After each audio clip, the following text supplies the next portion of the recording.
ಕುಪ್ಪಳ್ಳಿ ಹಾಲು ಉತ್ಪಾದಕರ ಸಹಕಾರ ಸಂಘದ ಬಿಎಂಸಿ ಆಡಳಿತ ಮಂಡಳಿ ನಿರ್ದೇಶಕರ ಸ್ಥಾನದ ಚುನಾವಣೆ ಶನಿವಾರ ನಡೆಯಿತು. 12 ನಿರ್ದೇಶಕ ಸ್ಥಾನಗಳಿಗಾಗಿ ನಡೆದ ಚುನಾವಣೆಯಲ್ಲಿ 18 ಮಂದಿ ಅಭ್ಯರ್ಥಿಗಳು ಕಣದಲ್ಲಿದ್ದರು. 185 ಮತದಾರರ ಪೈಕಿ 163 ಮತದಾರರು ಪಾಲ್ಗೊಂಡು ತಮ್ಮ ಹಕ್ಕು ಚಲಾಯಿಸಿದರು. ಸಾಮಾನ್ಯ ಕ್ಷೇತ್ರದಿಂದ ಕೆಪಿ ದೇವರಾಜು, ಶೇಖರೇಗೌಡ, ಮಂಜೇಗೌಡ, ಚನ್ನಬಸಪ್ಪ, ಗೋವಿಂದೇಗೌಡ, ವಿಜಯಮ್ಮ, ಮಹಿಳಾ ಕ್ಷೇತ್ರದಿಂದ ಪಂಡರಿಬಾಯಿ, ರಾಜಮ್ಮ, ಹಿಂದುಳಿದ ವರ್ಗ ಎ ಕ್ಷೇತ್ರದಿಂದ ಗೌರಿ ಆಯ್ಕೆ ಆಗಿದ್ದು, ಅವಿರೋಧವಾಗಿ ಹಿಂದುಳಿದ ವರ್ಗ ಬಿ ಕೋಮಲಬಾಯಿ, ಪರಿಶಿಷ್ಟ ಜಾತಿ ಮೀಸಲು ಕ್ಷೇತ್ರದಿಂದ ಸಣ್ಣಸ್ವಾಮಿ, ಪರಿಶಿಷ್ಟ ಪಂಗಡದಿಂದ ರೇಣುಕಾ ಆಯ್ಕೆಯಾದರು ಎಂದು ಚುನಾವಣಾ ಅಧಿಕಾರಿ ರವಿ ತಿಳಿಸಿದ್ದಾರೆ. ಬಳಿಕ ಮಾತನಾಡಿದ ಗ್ರಾಮದ ಮುಖಂಡರಾದ ವೆಂಕಟರಾಮು ಅವರು, 12 ನಿರ್ದೇಶಕರು ಆಯ್ಕೆಯಾಗಿದ್ದು 9 ಜನ ನಿರ್ದೇಶಕರು ಕಾಂಗ್ರೆಸ್ ಬೆಂಬಲಿತರಾಗಿದ್ದಾರೆ.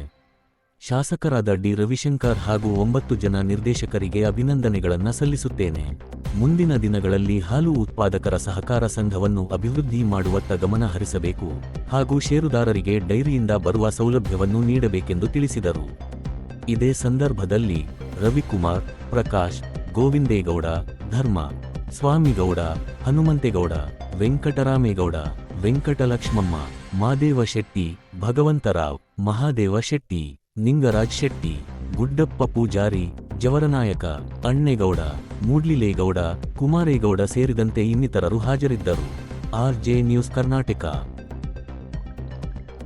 ಕುಪ್ಪಳ್ಳಿ ಹಾಲು ಉತ್ಪಾದಕರ ಸಹಕಾರ ಸಂಘ ಇಲ್ಲಿ ಇವತ್ತು ಚುನಾವಣೆ ಅಂದರೆ ಇವತ್ತು 12 ಸೀಟ್ಗಳು, ಅದರಲ್ಲಿ 23 ಸ್ಪರ್ಧಾಳುಗಳು, ಅದರಲ್ಲಿ 3 ಅವಿರೋಧ ಆಯ್ಕೆ, ಇನ್ನು 9ಕ್ಕೆ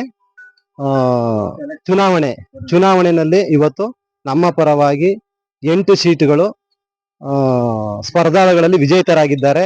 ಅದರಿಂದ ನಾವು ನಮ್ಮ ಶಾಸಕರಿಗೆ ಅಭಿನಂದನೆಗಳನ್ನು ಕೂಡ ನಾವು ಸಲ್ಲಿಸುತ್ತೇವೆ.